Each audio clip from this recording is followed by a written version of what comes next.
Susan on my Facebook page asked a question about Skinetica Anti-Blemish solution, which, as it happens, I have a sample of, which they sent me when they launched it some time ago, and I must admit I didn't take a huge amount of interest in it. What it is a very, very simple solution, which like that, you can see it's water thin, and it is designed for tackling acne. The ingredient list is really as simple as these things go. It's purified water, ethyl alcohol, fragrance, and quaternary ammonium chloride. This is fairly standard for treating spots and blemishes. Basically, most of the acne and pustules you get growing on your skin are the result of small parts of your skin being colonised by bacteria that grow into huge white colonies, which they're called, which is why they're sometimes called whiteheads, and these then proceed to get dirty, so they can then be called blackheads. But it's basically the same phenomena, and quite often you can clear them up simply by applying a small amount of an antibacterial agent. In this case, it's quaternary ammonium chloride. The problem with this is that quaternary ammonium chloride is not an official name, so I'm not absolutely sure what they mean by that. Presumably they don't mean it's just ammonium chloride, which would be an unusual way to go about this and would probably be quite irritating.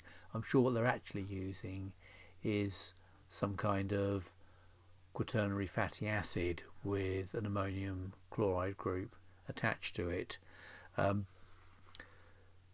Even if they are using ammonium chloride, not a more standard ingredient, it's still wrong to call it like that. You need to use the official name, and that is not an official name, so that's wrong. And ethyl alcohol is not the official name for alcohol either, so they've got their ingredient listing wrong. They probably won't need to get hold of a decent regulatory consultant and look below if you want to know where we can find one of them.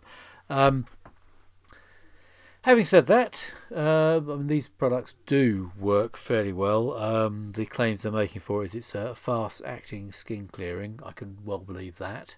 It's kind to the skin. Well, if it gets rid of spots, that's kind to the skin, I suppose. I did put some onto my arm earlier, which tends to be a little bit on the sensitive side, just to see if it does have any irritant effects, and my arm is fine, no discomfort, no discoloration. So at least on me, it's kind to the skin. Claims to be dermatologically tested, which probably just means they've done a patch test on it to make sure it isn't irritant. So I'm reasonably confident that my assessment of it not being particularly harmful for the skin is probably true. Non-greasy, well, there's no grease in it, so yeah, that's fair enough. No harsh chemicals. Well, if it were ammonium chloride, then that would be reasonably harsh.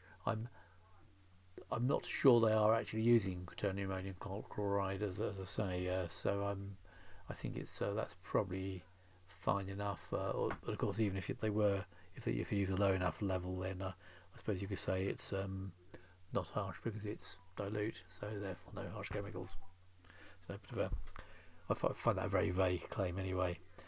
Non-toxic. Well, I would hope so, because if it was toxic, why on earth would you sell it? And non-staining. Yep, fair enough, it won't be no staining. There's nothing in there that will cause any staining.